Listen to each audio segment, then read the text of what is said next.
بسم اللہ الرحمن الرحیم۔ السلام علیکم ورحمۃ اللہ وبرکاتہ۔ آج کی ہماری ویڈیو رمضان المبارک کے آخری اور تیسرے عشرے کے بارے میں ہے۔ رمضان المبارک کا مہینہ آیا، پہلا عشرہ بھی گزر گیا اور دوسرا عشرہ بھی گزر گیا۔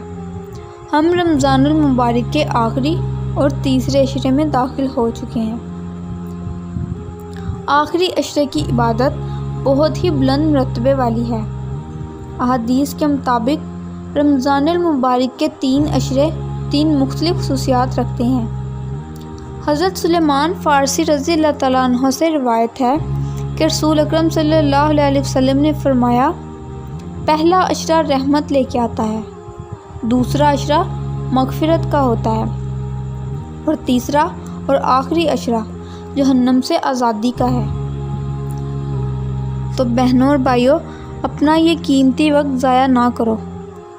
اس قیمتی وقت میں اللہ تعالیٰ کی عبادت کریں۔ کیا پتہ کہ یہ دن گزر جائیں اور اگلے رمضان میں آپ کو رمضان کے یہ دن دیکھنے نصیب ہی نہ ہوں۔ کتنے لوگ تھے وہ جو پچھلے رمضان میں آپ کے ساتھ تھے، لیکن آج وہ کہاں ہے؟ مٹی تلے دفن ہے۔ تو اس لیے اپنے قیمتی وقت کی قدر کرو۔ رمضان المبارک کے 3 دن 24 رمضان المبارک، 25 رمضان المبارک اور 26 رمضان المبارک، یہ بہت ہی فضیلت والے ہیں۔ اس میں کثرت سے جتنا ہو سکے اللہ کو منانا چاہیے۔ اللہ کے سامنے جھکیں، اللہ سے مانگیں، کیونکہ وہ رازق ہے، وہ دینے والا ہے۔ میں آپ کو ایک وظیفہ بتاتی ہوں۔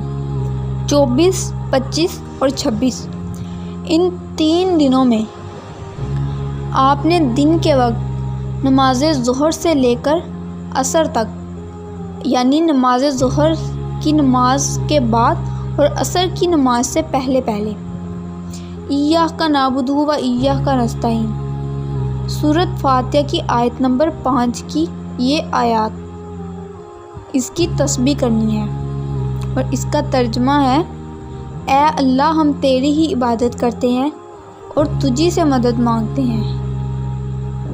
یہ آیات آپ نے 1100 مرتبہ پڑھنی ہے اور 3 دنوں میں اس کا عدد مکمل کرنا ہے۔ وہ آپ پہ ڈیپینڈ کرتا ہے، آپ اس 1100 مرتبہ ایک دن میں پڑھ لیں، 2 دن میں پڑھیں یا پھر 3 دن میں پڑھیں، لیکن اس بات کا خیال رہے کہ یہ آیات 24، 25 اور 26 رمضان المبارک کو ہی پڑھنی ہے۔ اور اس وظیفے کے بعد آپ نے اللہ تعالیٰ سے دعا مانگنی ہے، اور اس دعا میں آپ کی کوئی بھی حاجت ہو، کوئی بھی جائز حاجت پوری ہو جائے گی۔ آپ کے اولاد نہ ہو رہی ہو، آپ کے گھر میں رزق کی کمی ہو، گھریلو ناچاری ہو یا کاروبار میں برکت نہ ہو، آپس میں خاندان کے تعلقات صحیح نہ ہوں، لڑائی جھگڑے ہوں، کسی بھی قسم کی حاجات آپ کی پوری فرمائیں گے اللہ تعالیٰ۔ لیکن اللہ تعالیٰ کی ذات پر مکمل یقین اور بھروسہ ہونا چاہیے۔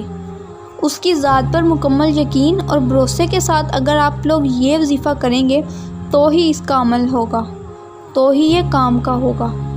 لیکن کوئی بھی دعا ہے، یہ تو آپ لوگ بھی جانتے ہیں کہ جب تک آپ لوگ اللہ پہ یقین نہیں رکھتے تب تک آپ کی دعا قبول نہیں ہوتی۔ اس وظیفے سے اللہ تعالیٰ وہاں سے آپ کے لیے راستے کھول دیں گے جہاں سے آپ کے وہم و گمان میں بھی نہ ہوگا۔ اللہ تعالیٰ کہتا ہے، میں رازق ہوں، میں دینے والا ہوں، مجھ سے مانگو جو بھی چیز چاہیے، اس یقین کے ساتھ کہ اللہ تعالیٰ ہمیں عطا کریں گے اگر ہم اللہ کے سامنے ہاتھ جوڑ کے دعا مانگیں۔ حضرت علی رضی اللہ تعالیٰ عنہ فرماتے ہیں کہ ایک دفعہ حضرت فاطمہ رضی اللہ تعالیٰ عنہ بہت زیادہ بیمار پڑ گئیں، تو میں نے حضرت فاطمہ سے پوچھا کہ فاطمہ، تم نے کبھی مجھ سے کچھ نہیں مانگا، آج تک کوئی بات نہیں کی، کچھ بھی نہیں مانگا، لیکن میں چاہتا ہوں کہ آج تم مجھ سے مانگو اور میں تمہاری وہ وش پوری کروں۔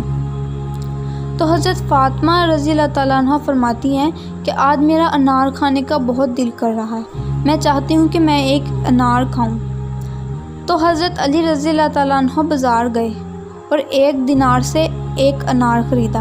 ان کے پاس ایک ہی دینار تھا اور انہوں نے اس دینار سے ایک انار خرید لیا۔